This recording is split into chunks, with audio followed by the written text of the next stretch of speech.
Welcome to Hello Port Hueneme. I'm your host Tom Dunn, and today we're at City Hall and we're going to discuss the cannabis ordinance that the City Council of Port Hueneme has approved. And with us today we have five top city officials to discuss how the city came into the cannabis ordinance, what went behind the scenes, and all the work that was done. So the first person I'd like to have talk about what went on is Mayor Figg. Welcome, Mayor. Well, welcome. Thank you. I'd like for you to talk about when this all started. What's the history of how Port Hueneme decided that they wanted to get into this business? Well, I think the impetus goes back several years ago when it became abundantly apparent the city had a financial issue, a structural deficit, and the recognition that we had to cultivate new revenue sources, whatever they may be. Cannabis wasn't necessarily on the radar screen at that time, but I think it really became an opportunity when the voters passed Prop 64 in November of 2016. It was at that point that the city recognized, okay, the voters have already determined in California that medicinal marijuana was acceptable and legal in California, and that was determined back in the middle part of the 90s. And then Prop 64 has authorized recreational use, which actually becomes effective in January of next year. So it was at that point we realized that okay, the voters have had their piece. We need to cultivate new revenue sources, and this is an emerging industry that doesn't depend on the same market dynamics that work to our disadvantage. We're at the end of the road, we don't have highway access, we don't have the luxury of available land to attract auto dealerships and big box retailers. So this is a unique situation, and it seemed to be a good fit for a community that is disadvantaged because of those factors. So that was the impetus that really, let's explore cannabis as a way to help backfill our deficit, a resource or a revenue source that we don't have to ask the voters to open their wallets, that we could cultivate this resource. So that was the impetus, and it's a little daunting because not a lot of the communities in Ventura County were very receptive to the idea of allowing it in their community. So we had to kind of do it on our own, and I think that's the rest of the story you want to talk about.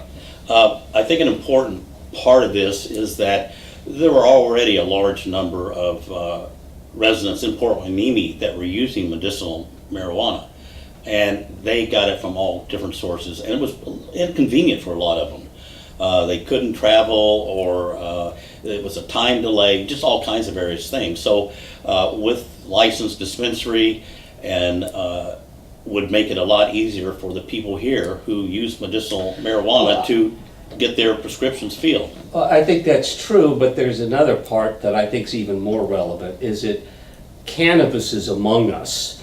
And now's the opportunity to bring it out from the shadows, regulate it in a way that we can benefit as a community from the revenues, but more importantly to make it legal and to make certain that these operations will fit within our community.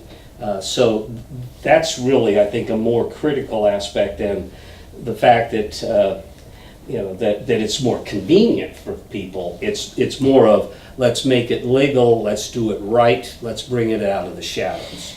Well, that's what we're discussing today, is what the city has, the lengths they've gone to make it good for the people and for the city. Next, I'd like to introduce the city manager, Rod Butler. Hello, sir. Welcome, Rod. Tell us, once the council said, hey, we want to go through with this, and the council agreed to go ahead, what did the city have to start doing to get the process rolling?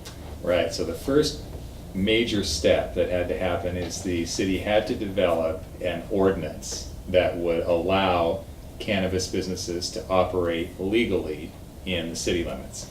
We, like probably the majority of cities in California prior to late 2016, had basically banned medicinal cannabis dispensaries or any kind of cannabis use within the city limits. And there were a variety of reasons cities chose to do that, so we were not, out of the mainstream in having done so.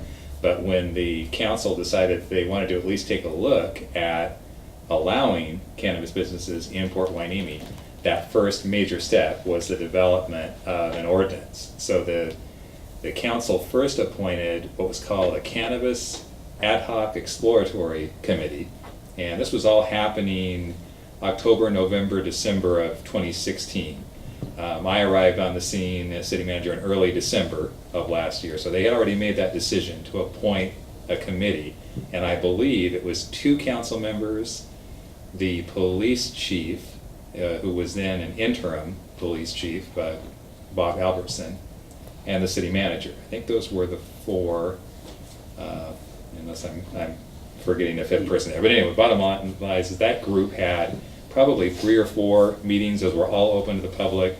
They did some initial discussion about what had to go into an ordinance. We had a lot of participation from day one from the cannabis industry representatives, which was really important and I think helpful down the road. And then we just had some general residents that were interested and not part of the cannabis industry but wanted to follow the development of the ordinance. One thing that was very interesting throughout the whole process is we've had very little opposition expressed during any of these public hearings or meetings to the idea of legal medicinal cannabis in Port Hueneme. So, folks have had a lot of opportunities over the last year to express opposition, but we didn't see that, at least in the multiple public opportunities that we had for people to comment on the ordinance. Quickly, the council decided, once it was clear there was going to be support for at least medicinal cannabis through an ordinance, the council brought the whole issue back to the full city council after the exploratory committee made a few recommendations based on their meetings. And that began a process of probably 6 months at least of multiple council meetings, public hearings, public discussion on the ordinance, which really lays the groundwork for how you can legally operate a cannabis business in Port Hueneme. Because we always like to do things in a challenging way here, we actually changed city attorneys during the middle of that process, which kind of complicated things a little bit. But bottom line is we got it done. And by June, July, I think it was the first meeting in July, the council, with the new city attorney's input, approved the cannabis ordinance. And it allowed at least 4 or 5 different categories of legal cannabis business. So medical dispensaries, I'll probably need someone to jump in and help me here, manufacturing, Distribution. distribution, indoor cultivation, and deliveries. And lab testing as well. That's right. Quite toward the end, we decided to allow lab testing as well. So, wide range of allowable business types. And again, through all of those public hearings, we had a lot of input from folks that are currently working in the cannabis industry, either in Ventura County or other places. And that was valuable input to have, along with public input, law enforcement, and all the other folks that were involved in shaping the ordinance. I was impressed that the city went out and got various ordinances throughout the state and compared them and tried to pick and choose what would work best for the city of Port Hueneme and the residents here. And I think they did a very good job of setting it up so that almost every aspect of it is controlled and it's for the benefit of everybody. So that was, I thought, a very good step by the city. Very good. Yeah, so that was really, as far as the process to get to where we are now, the ordinance was the big, the foundation that had to be laid. The cities, and of course the stories are many of cities that either through kind of neglect or dysfunction allowed medical marijuana and other cannabis businesses to operate in their cities without any groundwork and any legal rules. I mean, City of LA is an example of that, and they're now, years later, having to go back and try to clean up that situation where they had, it just kind of got out of control because there was no firm ordinance in place to begin with.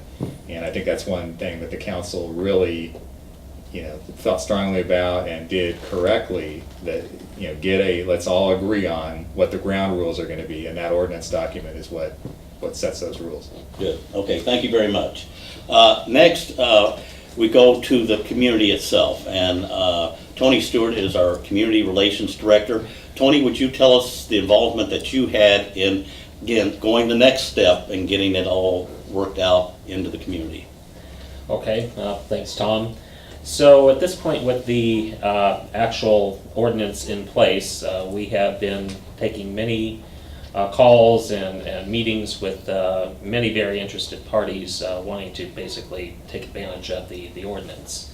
One of the strong points of getting this ordinance into place is that Port Hueneme being as small as it is, we have very limited commercial and manufacturing areas in the city. And on top of that, we do have certain landowners, for instance, say the Mandalay Village Shopping Center, Olivera Center, that don't and won't lease to cannabis businesses. So we're very condensed, and there aren't very many opportunities to really physically implement the ordinance and get these businesses into the city. And so one of the strengths of this ordinance is that it helps us, due to its fairly complex process, basically work with we hope would be the strongest business owners that have the best acumen and have the best chance of actually having a successful business here in town and bring in that revenue that the city was hoping to generate through the implementation of this ordinance to begin with. So today, as of today, we have received a total of 6 applications. We have processed 2, as you mentioned, Tom. The 2 that were most recently approved actually officially occurred the other night at the city council meeting with the second reading of the ordinances for the development agreements. And so what the process requires is that an applicant to go through basically 3 steps. They need to, first of all, pass muster with the in-house and consultant review of their application, which is very complex, as I mentioned previously, and obtain what we call a certificate of approval. And then once they do that, they then go into the land use entitlement phase, which is get a conditional use permit and also development agreement approved by the city council. And the purpose of the development agreement is because since the city currently does not tax for cannabis businesses, such as some other cities do, what we do right now is we have a development agreement in place, which really not only guarantees the city a set revenue that these businesses will be generating and paying to the city, but also locks in certain other conditions of approval and ensures that those either are met or the business is, the business license basically is revoked. And those would be, for instance, security plans, making sure that their books are kept up to order, making sure that the city, again, is getting the proper amount of revenue that is supposed to be generated by those businesses, etc. We certainly want to make sure not only are they generating the revenue, but they're also good neighbors. And so part of that, again, is they give us a neighborhood compatibility plan. We expect these folks to provide volunteer services, as well as just philanthropic revenue sources for, say, the REACH program, Boys and Girls Club, maybe have beach cleanup days and whatnot. So while we don't necessarily mandate a specific set of community benefits, we do expect that these businesses will at least offer those up to us in addition, again, to those revenues. But also we want to ensure that there are security plans, and this certainly goes through Chief Salinas's office, as well as our consulting firm that helps us out. We look at those security plans, make sure that the businesses themselves will be secure and basically, if not theft proof, at least very theft resistant, that we have security in place, that the security guards not only are looking out for the business itself, but also looking at the entire center and also the surrounding neighborhood to make sure that people aren't loitering, that the parking needs are being met on site, that trash is picked up, that graffiti is taken care of right away. So these are all aspects that we are looking at in the community development department when we're processing these applications through and recommending that the certificates of approval and then the council approvals occur. Sounds very thorough, and I'm sure it'll be a living document where, as you experience things, and which are unique to Port Hueneme, Right. Both in yours and the security end of it. And mentioning that, I'd like to welcome Police Chief Andrew Salinas. Hi, Tom. Hi. Would you explain to the people the broad scope of the police department's involvement in the cannabis ordinance and the retail operations? Sure, Tom. So from the get-go, we were involved in the process with the conditional use process and creating the development agreement and reviewing all of the plans that were submitted to the city to make sure that they were in adherence with the city ordinance. And we're going to be structured in a way that was going to protect our citizens. Security is the number one priority, especially with the business. And like Tony said, with the business, with the clients visiting the establishments as well as our community. And several of the things that we are doing to make sure that happens is that the owners, the employees are all being live scanned and backgrounded. So we know that we have the proper people in these businesses. Each one of the businesses are required to have armed security guards. There'll be random deliveries of the product and picking up of the cash, because we know that this is a predominantly cash business, and that's what really causes a great deal of the concern for these types of establishments. They're required to have high definition video systems that the police chief will have access to at all times, so we can look inside of the business to make sure that they're adhering to some of the recommendations that we've put on them, as well as the city ordinance, as well as also creating a list of other recommendations, such as requiring that all their employees wear uniforms. So when the police arrive, we're able to readily identify who the employees are within that business, not only during business, but in case of a critical incident that occurs there at the establishment. Also, if they don't adhere to these recommendations, then their license or permit can get revoked because they're now not adhering to the security plan that they signed for as part of their development agreement or conditional use permit. So those are some of the things that we're looking at, as well as traffic. So over this next year, the police department will also be reviewing how this affects our traffic in the area, as well as our crime rate in the area. And so those are some of the things that we'll be looking at over the next year to see just how much of an impact these medicinal marijuana businesses have in our community. The one thing I noticed in both the security from the police and from the people who are going to open up the dispensaries is they're both very concerned to do the job right, because there's a lot involved for everybody, and they really want to work with the community to make it a success for them and for the citizens of Port Hueneme.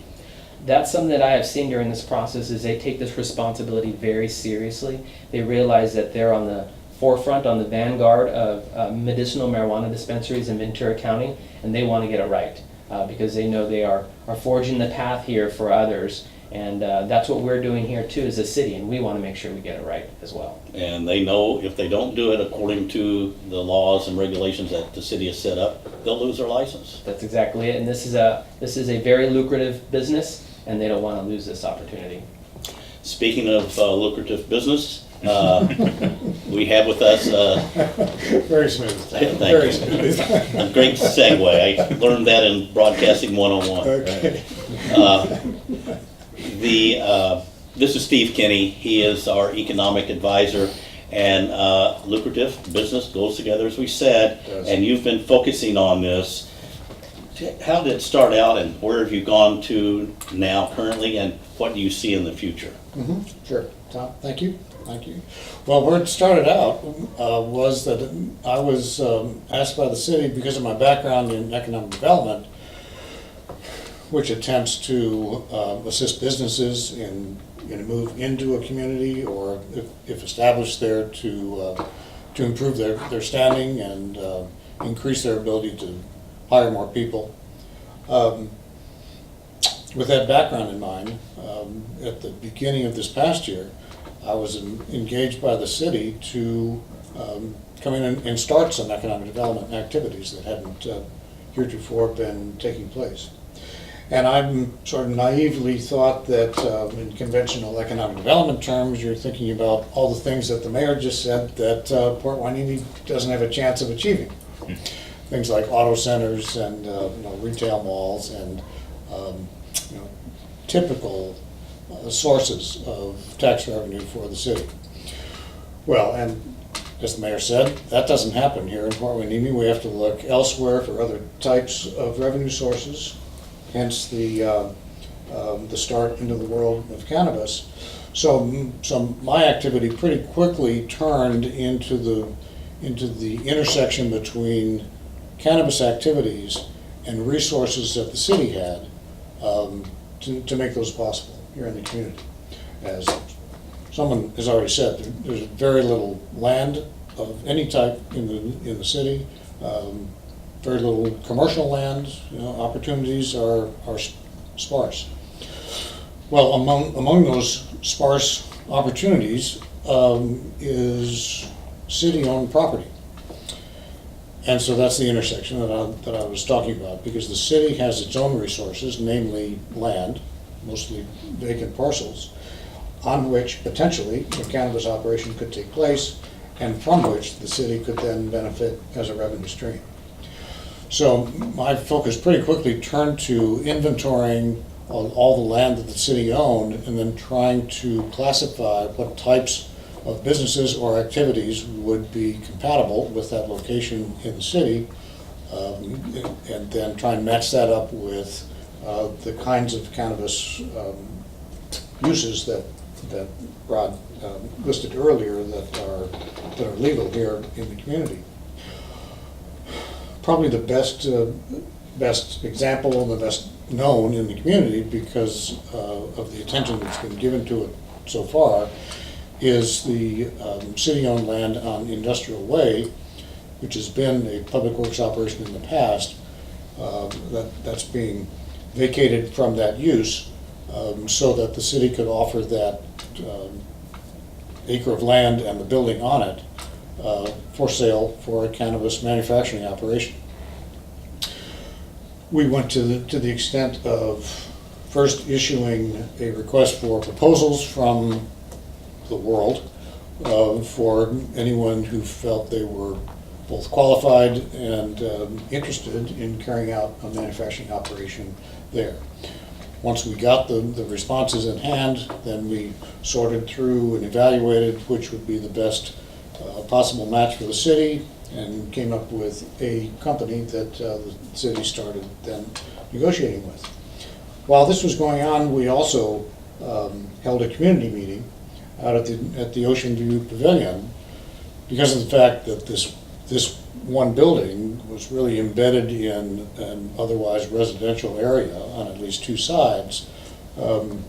We were sure that there was bound to be a lot of uncertainty, typical sort of fear of the unknown among the residents there. So we wanted to get as much information as we could out into the community to allay fears, to answer questions when we could do so. And that was, by and large, successful, I think, in giving people a better sense of what a cannabis use would look like, and more importantly, what would not be going on there. In that particular setting, I mean, the chief had a very key role, because, not surprisingly, security was the main concern. So he was able to articulate all of the factors that he just talked about now, of the safeguards that the city would impose on an operation like that. So that's the most famous, if you will, example of how the city is trying to make its own land resources available for cannabis uses so that we can in turn capture the revenue from it. We're not at the end of the road on that parcel or any of the other city parcels right now.